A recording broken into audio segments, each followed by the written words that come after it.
Hello, I am in Lima, Peru. This is my mom's house and this is the room where I'm staying. This used to be my room up until I was 22 and I moved out to live in New York City, and I am here for 3 weeks. Within the 12 years that I've been living outside of Lima, Peru, every time that I come, I have a schedule of having breakfast, lunch, and dinner, and in betweens with absolutely all my family and friends. And this is the first trip that I'm doing in the one I've only told 3 of my friends or 4 of my friends that I'm coming. Of course, my family knows. It's also the first time that I'm here and I'm not doing an art workshop or a cacao gathering or anything of the sorts. As for the first time, I've realized that I always have these dreams of painting while I'm here, of just slowing down, of really resting, and it hasn't been possible because I'm always doing. And I'm so happy for the first time not doing that. So I've been spending lots of time at my mom's house and just chilling and going slower. And anytime that I travel, I'm very into just keeping the routine that I love, starting my day with yoga, meditation, or pilates. I've been going to a studio here, making myself a hot drink in the morning, journaling, painting, and just having a good time with the people that I love. So I hope you enjoyed today's vlog. Every time I come back home to Peru, my first stop is always the market. Peru is one of the only countries in the world where GMOs are prohibited until now. Eating Peruvian fruits, veggies, and potatoes gives me life like nothing else in the world does. Every time I come home, I count my blessings, knowing that what makes me rich is having access to GMO-free food, and because in my 30s, I can still visit my mom in her house, and we can chat and eat together.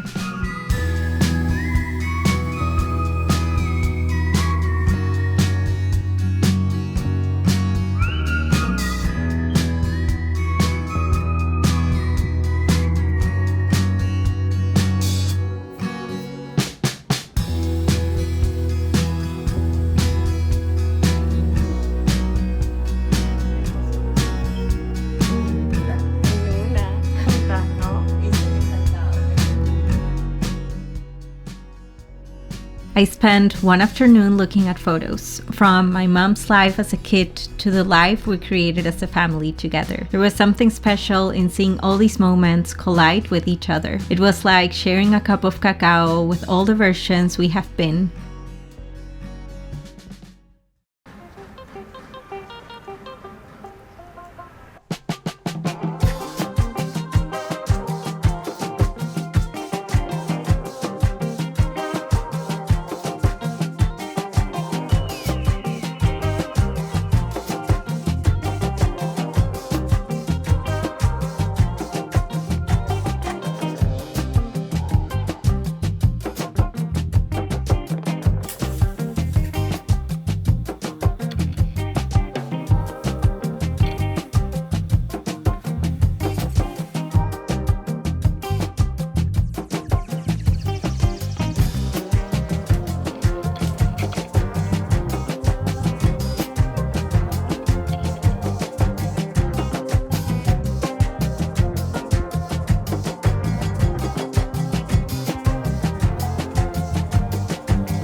Before continuing with today's vlog, I wanted to take a moment to say Thank you so much to Squarespace for sponsoring today's video. Squarespace has been the virtual home of my website, art portfolio, email campaigns, member areas, online shop, and so much more since 2018, and I cannot recommend them enough. If one of your 2026 goals is to build an online presence for your creative projects, Squarespace has everything you need to help you launch your passion projects online. From fully customizable, award-winning website templates to online stores for your products, services, or both, Squarespace is the one place you need to share your creative business virtually.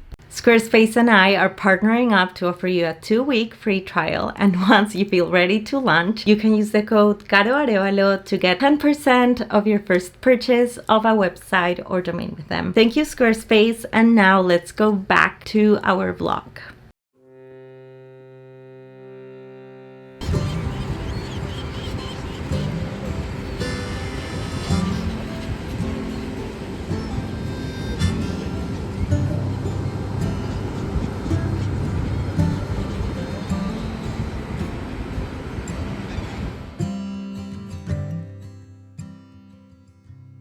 On my first week in Lima, I got to spend a few days in the south at the beach. Some days with friends and some days with family. It seems that what I needed was just to pause.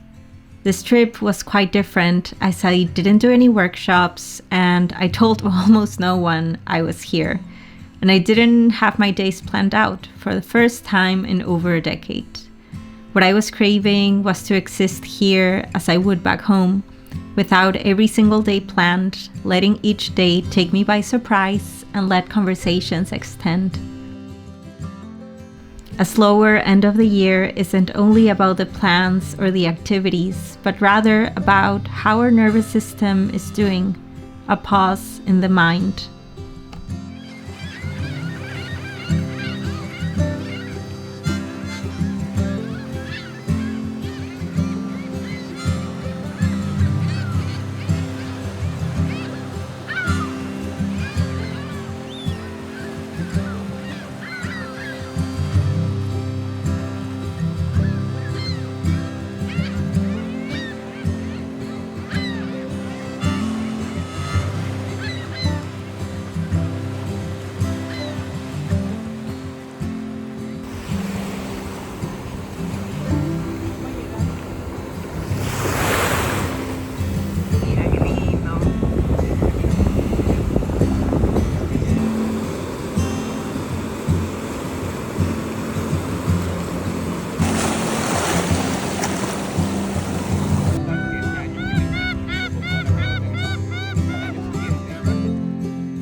It is Sunday and today I'm at my sister-in-law's house.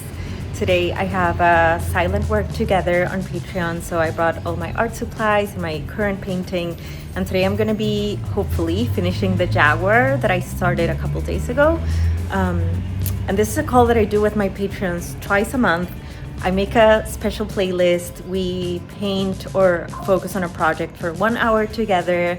And it's so cool because we are in silence on Zoom, and I love it because it's a way of keeping each other accountable and showing up to painting. And I personally adore when I'm painting with a great playlist and then I look to my computer and there's like 10 other people painting with me online or doing their own thing. Projects / dreams happen. So I think our call starts in 4 minutes, so let me show you what I've done. So today I'm hopefully finishing that Jaguar in the center. I brought my camera so I could also record for YouTube. Here's my playlist, and here's Lobito, who is here with me while I paint.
I want to share with you a little bit of the artwork that I used to do back in art school. This last few days, I've been seeing some of the stuff that my mom has here at her house, and there is a storage space, and she's asked me if I can look into it and see what things that are mine I'm ready to give away or that are trash. And I realized there's a lot of stuff that I did back in the day in art school, a lot of stuff that I love, a lot of stuff that it's been so fun to look at, because nowadays it really to me speaks about like the basic building blocks of the artwork that lights up my fire from within and the building blocks of the work that I do. And I also found a lot of stuff that were like, why am I saving these? It's like very bad art. It's also been very fun to see some of the exercises we used to have to do back in art school, that they are just like to learn how to do claroscuro or how to work with shadows, how to use oil paints, etc. So yeah, I just wanted to share a little bit of that artwork and some of my sketchbooks, and I hope you enjoyed this. One of the things that I loved finding were my old school sketchbooks. And I love it because on the first page of this Moleskine, I'm talking about culture, I'm talking about creation, I'm talking about symbolism, symmetry, and these are all a lot of the building blocks of the paintings that I do up until today. And these are some spaces where I'm talking about the circle as a symbol, the circle having no end, no beginning, the sign of eternity, its properties, its symbolism like perfection, no division, lack of distinction, homogeneidad, succession, continuity, invariable movement, solar symbol. And somehow I started doing little drawings that for me started becoming like a fingerprint, like the tactile fingerprint. And from there I started creating some different versions of that. I started thinking about the 4 directions: positivity, negativity, earth, animals, plants, respect. And from here, I started thinking about the prints that I wanted to do with etching, which was the type of print making that I was exploring at the time. And from here, I've also always been fascinated by manchas, by like stains, or just these like map looking, like terrestrial looking images like these. Just like, you know, thinking a lot about the surface of the moon, all these like different shades, the shades of water, all of these came into, all of these became something that I've always been interested on, las manchas, as my skin used to be stained all over when I had skin candida, which has been pretty much most of my life up until healing that a couple of years ago. And I just started making this combination in between las manchas, like this spots or dots, and my drawings that were very focused on circles and tactile, like fingerprints. And from here I started creating a whole language, and there's just a lot of information here. I have like symbolism, I'm talking about centers, I'm talking about circles, I'm talking about concentric circles. So somehow this was already speaking about mandalas, even though I wasn't painting mandalas at the time. The breath of divinity, no beginning, no end. There's just so much in this first few sketchbooks / journals that I have of my work.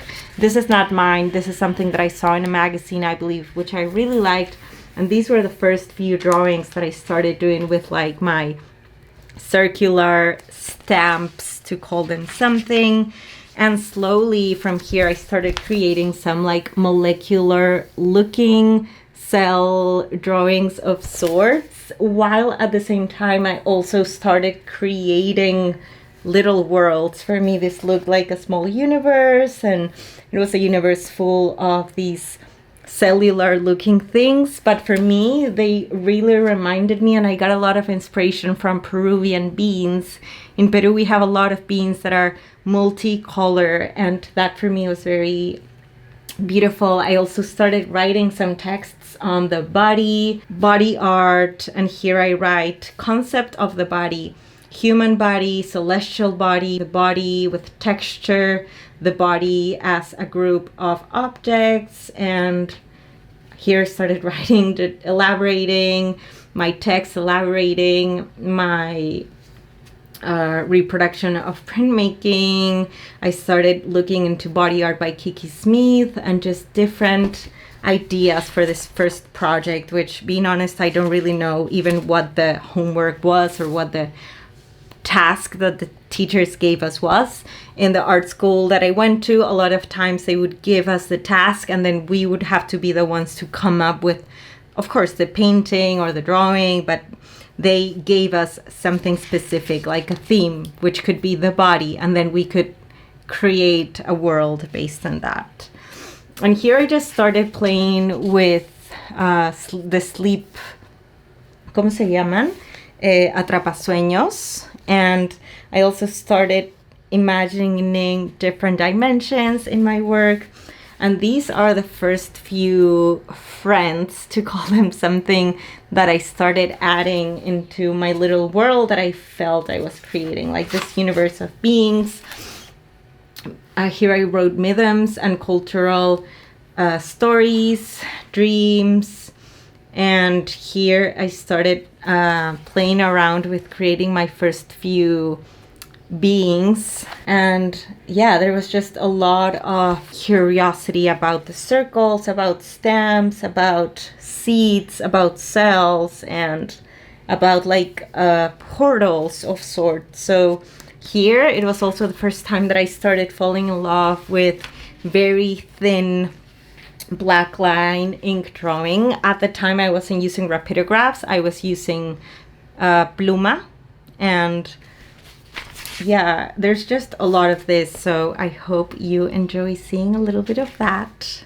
Honestly, there's just a lot to show you regarding my work. It could be a whole video about the sketchbook, it could be a whole video about the old school artwork that I have here. So today I'm just gonna show you a few things. I hopefully will be back in Peru in April or sometime around then, because one of my best friends is getting married and we really want to come to her wedding. It's just been beautiful to take a look at old artwork while creating new artwork and while being back home. So I hope you've enjoyed this little art, back in the day throwback art sort of video segment of the vlog.